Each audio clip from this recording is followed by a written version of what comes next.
Bonjour les curieux! Voici le nouveau format d'ACAM. Vous l'attendiez, il est là. Le podcast en duo Made in Luxembourg Qui picote? et qui donne envie de changer. Anne-Claire Et Camille aux commandes. Vous êtes pressés, mais vous avez envie de fraîcheur, d'impulsion, de suggestions pour changer, pour mettre un peu plus de conscience et de peps dans votre quotidien, j'en suis sûre. Vous êtes au bon endroit. Les déclics d'ACAM. C'est un réservoir de bonnes idées, d'astuces, d'expériences à vivre ensemble ou en solo pour muscler votre conscience, assouvir votre curiosité. Alors en plus des épisodes de fond, voilà de quoi vous mettre en action, de vous faire rêver, de vous poser, parce que parfois la pause est une forme d'incubation nécessaire à ce que nous entreprenons. Changer un petit peu nos points de vue, nos habitudes, cela nécessite de se connecter à notre confiance que la vie nous guide, même si le chemin ne ressemble pas toujours à ce que nous avons imaginé. Nous entamons bientôt notre série consacrée à l'apprentissage.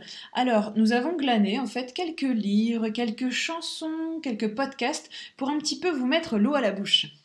Alors pour commencer, nous nous sommes dit qu'il fallait la musique pour se mettre en train. Qu'est-ce qu'on pourrait bien aller écouter ? Eh bien, si nous allions revisiter le fameux titre de Grand Corps Malade, à l'école de la vie.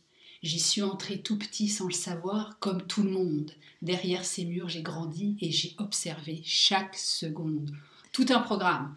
Grand Corps Malade, et effectivement, nous rappelle qu'apprendre ne se résume pas à plonger son nez dans des bouquins, des formules ou des règles à connaître par cœur, mais qu'il s'agit bien d'une histoire de vie. Nous aussi, nous avons emprunté cette voie de la curiosité. Et d'ailleurs, on vous y entraîne en ce moment même.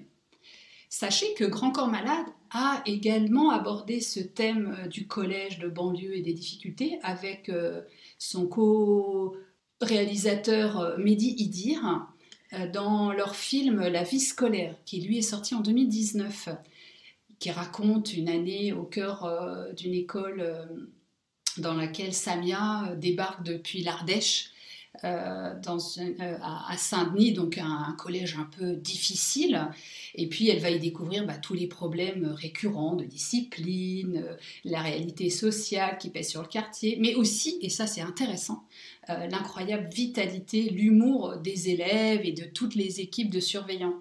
Donc elle s'est plus centrée, ce film est plus centré sur le récit des jeunes, très attachant, à l'inverse de celui du film de Laurent Cantet, pardon.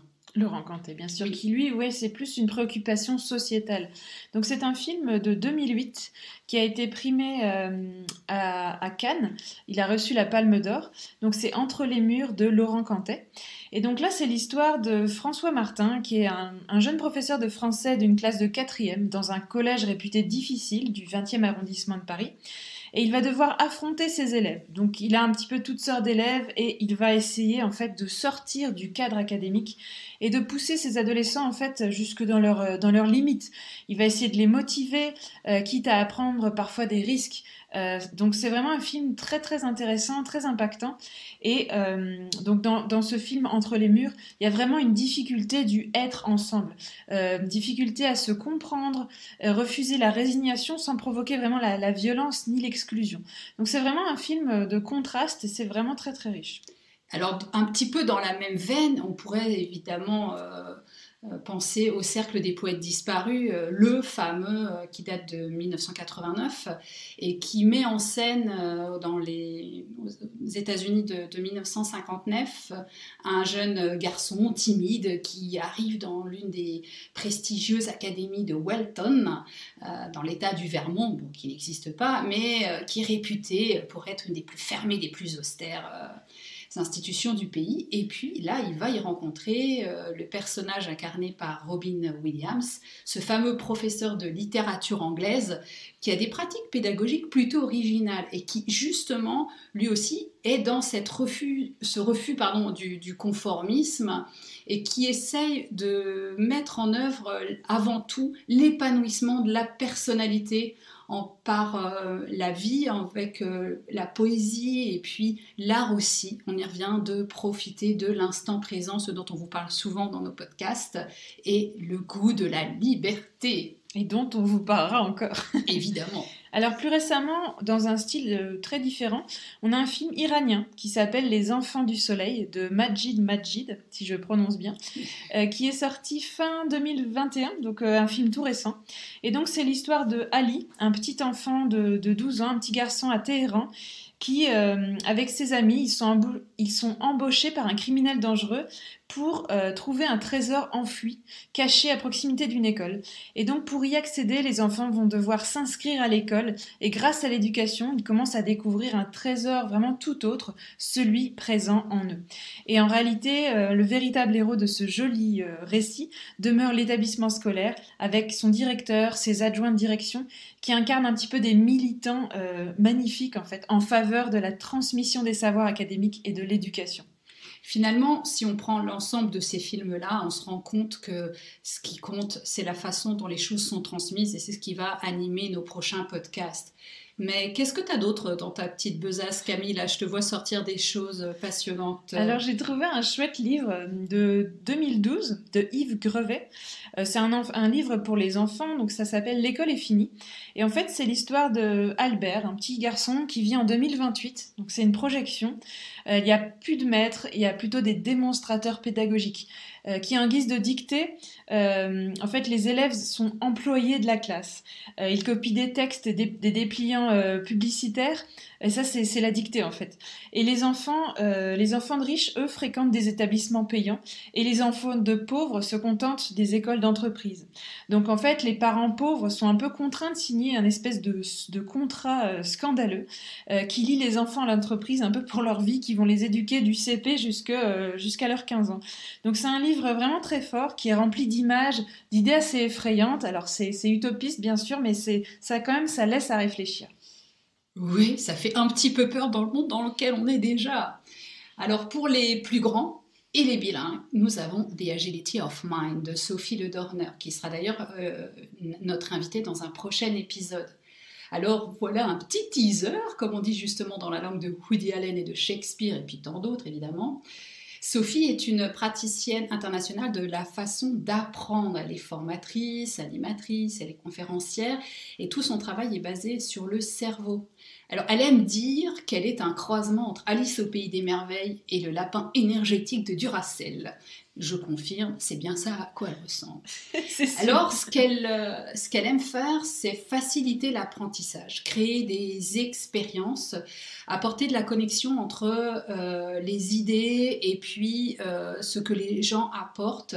C'est inspirer et proposer au cours de son livre et de sa vie d'une manière générale, c'est vraiment sa mission de faciliter le parcours éducatif, aussi bien à l'école, à la maison, et puis maintenant avec ces nouvelles technologies aussi en ligne. Donc son livre promeut l'usage d'un langage commun, multiplie les expériences positives, invite à développer des activités de métacognition, et elle vous en reparlera avec beaucoup d'enthousiasme des 4 couleurs, et puis de cette façon de développer, là encore, un esprit de curiosité. Tout à fait, c'est vraiment rester connecté parce que cet épisode va être vraiment riche. Alors on lui a demandé quelques petites sélections d'ouvrages qu'elle apprécie particulièrement, et donc elle nous en a cité quelques-uns, donc notamment Hugo et les secrets de la mémoire aux éditions Le Robert. Donc c'est Anne-Marie Guignard, c'est le livre qui livre en fait ses secrets pour l'apprentissage efficace selon une méthode basée sur les neurosciences, le neuroapprentissage, qui donnera à vos enfants le goût d'apprendre. Waouh, tout un programme encore. Elle nous a ensuite confié qu'elle avait un petit chouchou qui était le Neurocomics, voyage fantastique dans le cerveau de Matteo Farinella.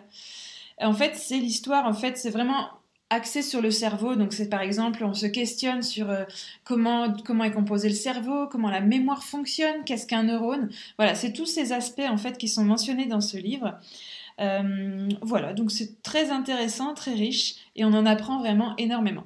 Oui, ça c'est plutôt un roman graphique, hein. C'est quelque chose en plus particulièrement intéressant à aller découvrir parce que c'est un petit peu décalé et différent de ce qu'on a l'habitude de voir comme ouvrage. Et ben voilà de quoi remplir nos heures à venir. Exactement, c'était donc notre petite sélection pour affûter vos esprits. On est sûr que ça va vraiment vous ravir. Laissez-nous du coup un commentaire si vous les lisez, si vous avez des suggestions à nous faire. Ça nous fera plaisir, ça peut toujours intéresser nos auditeurs. Oui, parce que, comme on l'a toujours dit à Cam, c'est aussi votre podcast, donc c'est intéressant pour nous d'écouter, d'entendre ce qui vous plaît, vous, et puis de le mettre au sein de la communauté, au service de tout le monde. Voilà, donc ici le prisme de l'apprentissage est souvent lié à l'école, mais nous verrons qu'en réalité c'est l'histoire en fait d'une vie, et nous allons le voir dans les futurs podcasts à venir. Donc on vous dit à très bientôt, merci pour l'écoute. Bonne découverte et redécouverte. Et à bientôt!